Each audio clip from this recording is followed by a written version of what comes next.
We've all been transported to worlds beyond our wildest imagination with books. But books are also a great vehicle to get together and exchange ideas. Welcome to Books du Jour. Come and join our authors at the table.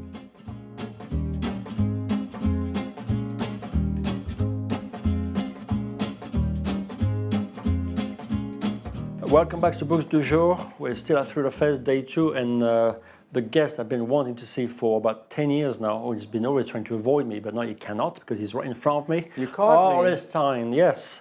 In the cobweb, he was in the attic and I locked him up, and then he's up here now. 2 new books, Midnight Summer Scream, and we have to talk about Shakespeare, but he seems to be a bit reluctant at the time, and Face Off. And maybe we can start with Face Off.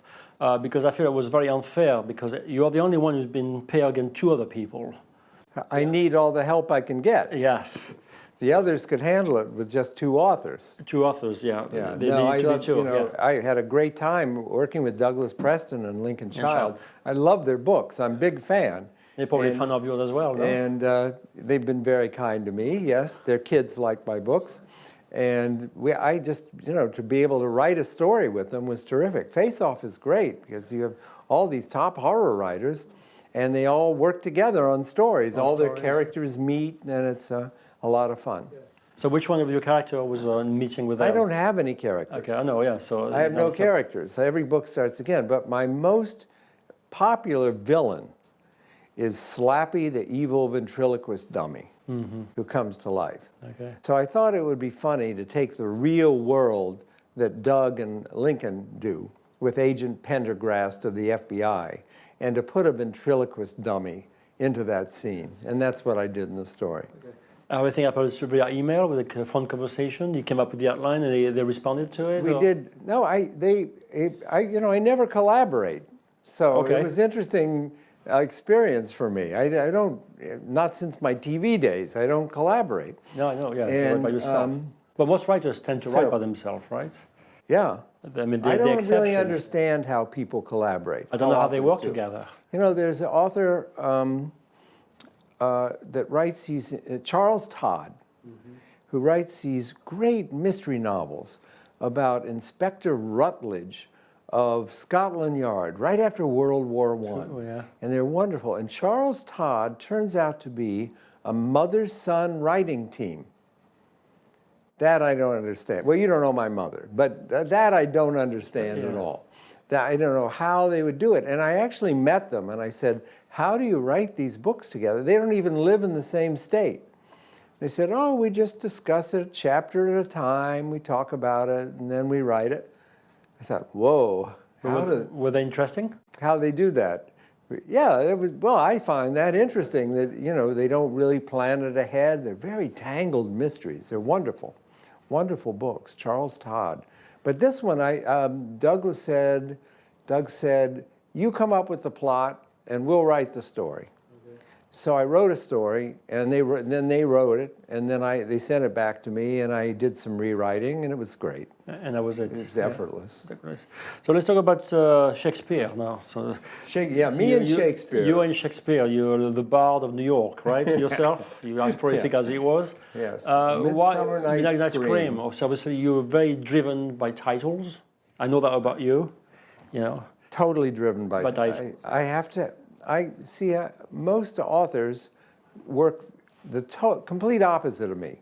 I have to have the title first. Okay. I cannot write a book unless I know the title. And then it kicks in, the story kicks in. Yeah, people always say, that's the most asked question of every author. Where do you get your ideas? Where do you get your ideas?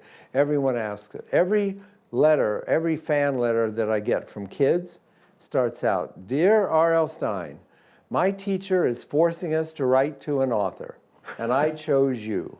Where do you get your ideas? Right? I get mine from titles. Yes. So I came up with A Midsummer Night's Scream, and I thought, well, who better to steal from than Shakespeare? And I'll take some elements of that, and I'll turn it into horror, and I'll kill off a bunch of teenagers, and it'll be fun. I mean, everyone likes to kill off teenagers, and so you obviously do, yes. Yes, I do it in book after book. Yeah, you were talking about Fear Street, so it's coming back to life as well. Yes, after being killed, it's being resurrected. Yeah. Yes, I haven't written a Fear Street book For a while. That was yeah. my first series. Yeah, I that know, was yeah. before Goosebumps. Yeah, I've read about that. I'm sorry to interrupt you, but your method of writing, it's incredible because it's very hard. I mean, and I think anyone would try to duplicate or replicate you, they can't do it. You used to 12 books a year, right? I used to, yes. Yeah, and then I'm down to about 7. You used to have 7, but still I a do lot. 7 books yeah? a year. Yeah. So you outline everything. You have the title. You get the outline. And yeah, you know my whole story. Well, I'm because I've been following you. But so why bring it back to life? I just love killing teenagers. Okay. No, actually, here's the true story about Fear Street. I did 80 Fear Street books back in the late 80s and all through the 90s. And the series just, it was, incredible. It was a great success, and it led to Goosebumps. And then we stopped the series. It was kind of 80 is a lot of books. And I haven't done it for a while. And then I thought, it might be fun. I haven't done YA. I've just been doing kid stuff. Why not try to bring back Fear Street? And we took it to some publishers, and the original publisher. You just say we, and so you don't collaborate. My wife has a publishing company. I'm married to my editor. I know, Parachute Press, right? Yes, Parachute Press. And most of my books go through her. I've never had an agent. So You still don't have an agent? No, never have. Really? No. And you had a success, but how do you sell your rights and your wife handles My wife's company pretty much handles it all. Okay. They handle So everything. she owns you, basically. What? Yeah, well, they take all the money. And it's easy. I mean, it keeps it easy. Okay. And where was I? I'm sorry, I took you distracted. So we went to, and we said, would you like to revive Fear Street? And everyone said, no, that's from the 90s. We don't want it. Nobody wanted it. And so I'm on Twitter all the time. Yeah. And I hear from my old readers. It's wonderful for hearing from. And they were all saying, what about Fear Street? Bring back Fear Street. And I decided, just one night, I decided to be honest. Because, I never really wanted to say, you don't want to tell them. But one night I said, I'm glad you want Fear Street, but it's not going to happen because no one in New York, no publisher wants to do Fear Street. I just told them. Yeah, that's right. 10 minutes later, I get a tweet, and this woman said, I'm an editor at St. Martin's. I love Fear Street. I'd love to try to do some new Fear Streets. Why don't we have lunch? Okay. 10 minutes later. Thank you, Twitter. Yes, right. The whole thing happened because of Twitter. Yeah. It all happened. Then we had lunch, we did it, and now we're doing new Fear Streets for St. Martin's. It could have been someone lying. It could have been. Serial killer. Could have been. All right. Could have been anything. Yeah. But it worked out. I'm always intrigued by people who can, like you, fly on their own and create their own company. I have 2 questions coming down. Do you think you would have so much success if you had an agent and a publisher as opposed to handle everything yourself? I don't know. You don't know, yeah? I don't know. You know what happened? My story is kind of strange because it is. I moved to New York from Ohio and started getting publishing jobs. And I ended up at Scholastic as an editor at Scholastic, doing children's magazines and then books. And I got to meet, while I was working in publishing, a lot of editors. And they all moved away from Scholastic and moved to other publishing houses. So before long, I knew editors. I had friends who were editors in a lot of different publishing houses. And it made it a lot easier for me, I think. I've never had a manuscript rejected. I never had to keep trying, because I had all these friends who were editors and contacts, and my story isn't really typical. It's very long. Yeah, it's atypical. But yet again, the turning moment in your life was you were still in your 40s when that happened. You decided to when Goosebumps happened. Yeah, when you assigned to write books, really. Well, that was at the babysitter. I just wrote for many years, and no one noticed. That's right. Okay, so I was funny for so many years. I wrote 100 joke books for kids, and I did this humor magazine for 10 years called Bananas. That was my life's ambition, to do a humor magazine. I thought I would just coast the rest of my life. I thought that would be it. Yeah, I just thought that would be it. I never planned to be scary. Never. I only wanted to be funny. Funny, but yet again, I was listening to you yesterday, and you talk about your love of sci-fi. Yes, as a kid. Well, I always loved horror too, and loved Ray Bradbury and Talking about Isaac Ray Bradbury. and all those people. I loved reading it, but I never planned to write it. Well, obviously, it went somewhere inside you, in your psyche, right? Deep Oh, but inside that stuff all stays in your head. All the old radio shows I listened to as a kid, all the, great sci-fi shows, X-1, or Tales Calculated to Keep You in Suspense. These are like my earliest memories of these shows on the radio. And that all stays in your head. Yeah, or in your heart, right? Yes. Okay. The adult market, you're not interested? I mean, I know you've tried a few novels here and there, but... I did try. I did. Well, is it, I mean, obviously it's a very radically different audience. Do you think your mindset and your style is more appropriate for kids? I think my basic mental level is like 10. Okay. I Well, think still so. a kid at heart, right? Yes, I think that's what it is. I wrote Red Rain for Touchstone. Yeah, that was 2 or 3 years ago. Before, Yeah. a couple years ago. Yeah.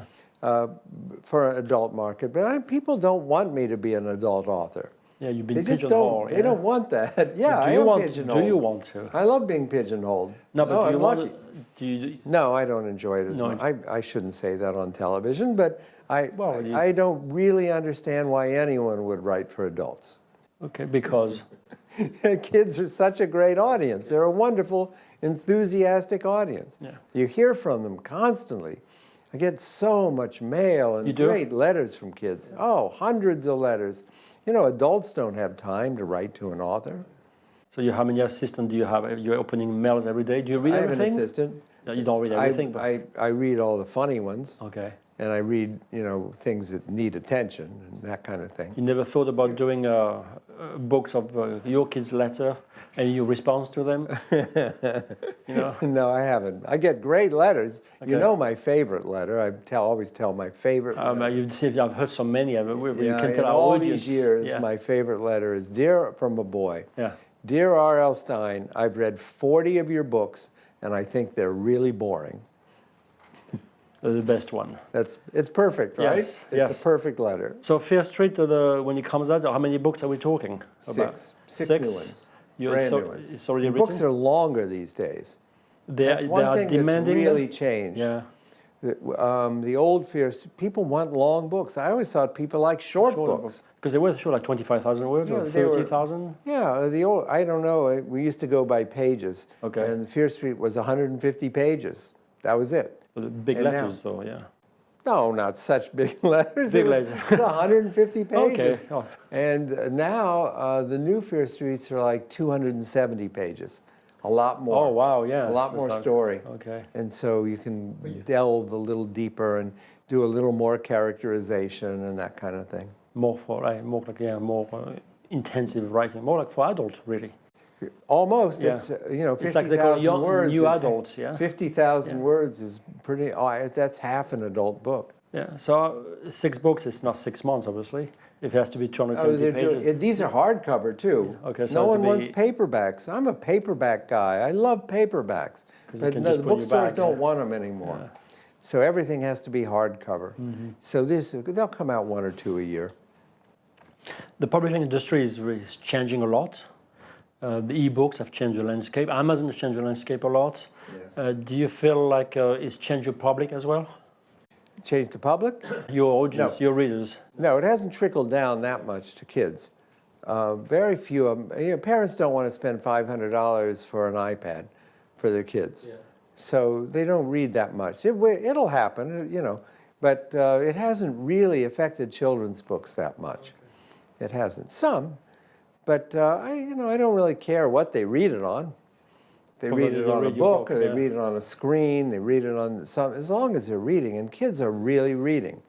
All these people who say, "Oh, I'm so worried. Kids are distracted. They don't read." It's not true at all. It's just not true. When I started out in children's publishing, it was a tiny little business. Was it It really? was like, Yeah. it was like, back in the corner of the publishing house, No they one's put out some interested. kids' books. Now, it, runs the industry. It's billions of dollars. And that's all happened while I've been doing it. Someone's reading those books. Well, you certainly benefited from it, right? Well, yes, I'm very lucky. Yeah. The story itself, So you already have the 6 titles for the 6 first I've done 2. I've written 2 of them. then, The first okay. one is called Party Games, party games. and the second one is called Don't Stay Up Late. Okay, which is like, it's hard to pull out a story of that because it's not like Midnight Summer It's a Scream. little vague, but But I think it's a beautiful place to wrap. Thank you for being with us and for really time enjoyed to it. introduce you to your book, Face Off. You have a short story with Douglas Preston and Lincoln Child, and the Midnight Summer Scream, which is out already, I believe, right? Yes, it is. So I wish you all the best with the first street in November. Okay, thank you for Thanks so being with much. us. I on Books really du Jour. enjoyed this.